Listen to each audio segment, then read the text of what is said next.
Oi, meu nome é Carolina Alonso e nós vamos falar sobre as doenças infecciosas e parasitárias mais comuns e que mais aparecem no Enem. Para começar, vamos falar sobre os conceitos principais quando se estuda esse assunto. Agente etiológico é aquele que causa a doença, como os vírus, as bactérias, os fungos, os protozoários e os helmintos. Vetor é quem transmite a doença, como os mosquitos e os barbeiros. Hospedeiro definitivo é aquele que apresenta o parasito em fase de maturidade ou atividade sexual. Hospedeiro intermediário é aquele que apresenta o parasita em fase larvária ou em fase assexuada. Reservatório natural é aquele que apresenta o parasito em fase estacionária, sem causar a doença. Profilaxia significa prevenção e controle das doenças, como, por exemplo, por meio de educação sanitária, saneamento básico e vacinação. Surto é quando há um aumento repentino do número de casos de uma doença em uma determinada região por um curto período de tempo, como o surto de febre amarela em Minas Gerais em 2017.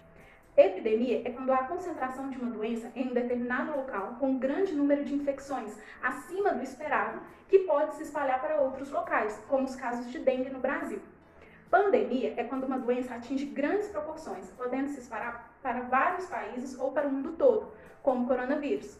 E endemia, diferentemente dos anteriores, não considera o número de casos de uma doença, mas sim a frequência com a que ela aparece em determinados locais, sem se disseminar para outras regiões, como os casos de febre amarela na região amazônica. A primeira doença que vamos falar é a febre amarela. Ela é uma doença causada por vírus e classificada em urbano e rural. Na forma rural ou silvestre, os hospedeiros são os macacos, que atuam como indicadores da doença, e os humanos que penetrem no habitat. E é transmitida pelos mosquitos aemagogos ou sabetes, que possuem hábitos diurnos. Portanto, o ciclo é entre o macaco, o mosquito e o homem. Já a forma urbana tem como hospedeiro o ser humano e é transmitida pelo mosquito Aedes aegypti, que pica o homem principalmente no começo da manhã e no final da tarde, sendo o ciclo, então, entre o homem e o mosquito. Os sintomas são febre, dor de cabeça no corpo, calafrios, icterícia e hemorragias. E a principal profilaxia é a vacinação.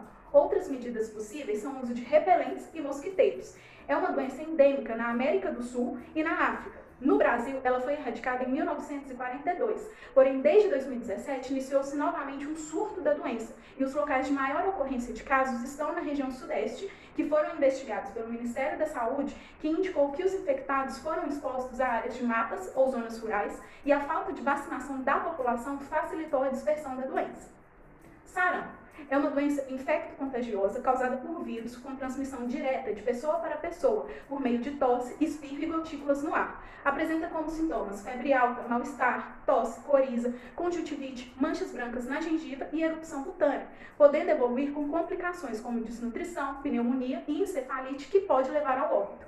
A prevenção é por meio de vacinação, tendo duas vacinas disponíveis, a tríplice e a tetraviral.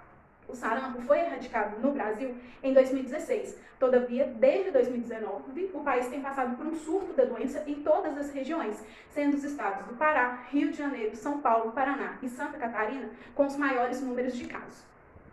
Dengue, zika e chikungunya são doenças causadas por vírus, tendo a dengue 4 sorotipos diferentes de vírus. Lembrando que sorotipo significa diferentes linhagens de um patógeno que se distinguem pelos diferentes anticorpos que eles induzem no hospedeiro. São transmitidas pela picada do mosquito Aedes aegypti, que se reproduz em água parada. No caso da zika, ela ainda pode ser transmitida por transfusão sanguínea da mãe para o feto e por relação sexual, porém são formas incomuns. Os sintomas são febre, dor nas articulações, manchas vermelhas, coceira e vermelhidão nos olhos. A diferença entre os sintomas de cada uma é a intensidade, podendo um ou outro estar ausente.